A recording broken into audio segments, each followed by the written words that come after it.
Somos alumnos del Instituto Tecnológico de Toluca y vamos a presentar el proceso de obtención del óxido de etileno a partir de etileno como una nueva aplicación de tecnología para la materia de reactores químicos impartida por el Dr. García Rivas José Luis. Proceso de obtención.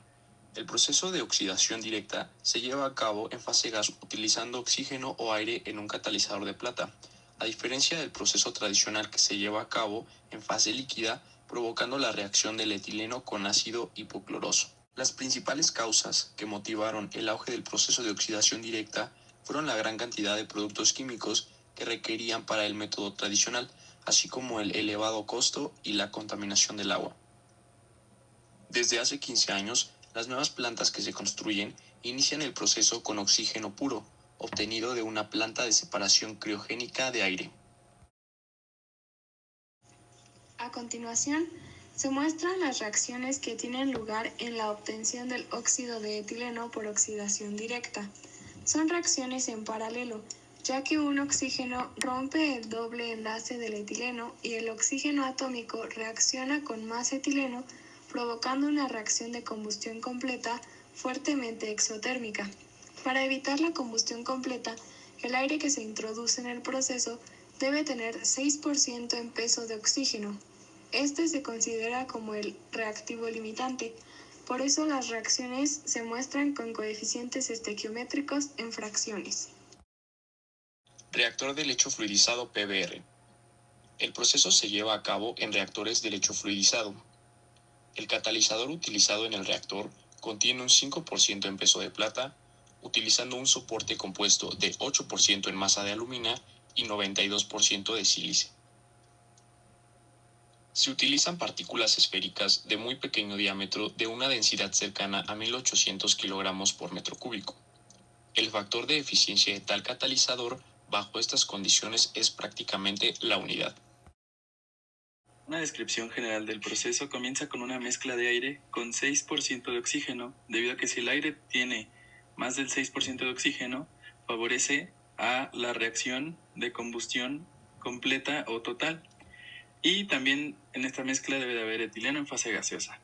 Después pasa por un compresor para mantener el proceso a aproximadamente 10 atmósferas, que a su vez después pasa por un intercambiador de calor para alcanzar una temperatura de alrededor de 550 Kelvin, que atraviesa al reactor PBR con las partículas catalizadoras, logrando así una conversión aproximada a los 0.4. Además, se añade un ciclón al final del reactor que va a regresar las partículas catalizadoras, ya que la velocidad del gas las arrastra fuera del reactor. Y para mejorar esta conversión, se recircula el etileno que no reaccionó con una unidad de separación de gases. El control de temperatura del reactor es un factor muy importante, dado que afecta a la selectividad de las reacciones. La reacción de combustión total es favorecida con un aumento de temperatura, es decir, disminuye la selectividad del catalizador hacia la primera reacción de oxidación parcial. Características del óxido de etileno. Es un compuesto orgánico que pertenece a la familia de los éteres cíclicos. A temperatura ambiente, el óxido de etileno es un gas inflamable, tóxico y pálido que se disuelve fácilmente en agua. En los lugares donde se trabaja con este tipo de material, el equipo y traje de seguridad es necesario, ya que tiene una capacidad de aumentar el riesgo de padecer varios tipos de cáncer.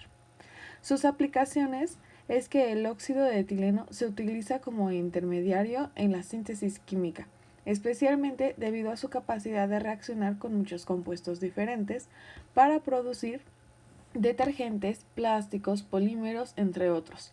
También se emplea como desinfectante, bactericida y fungicida.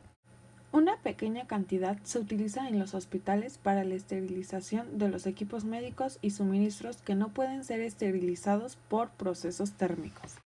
Finalmente se muestran las referencias de uso para nuestra investigación y muchas gracias por su atención.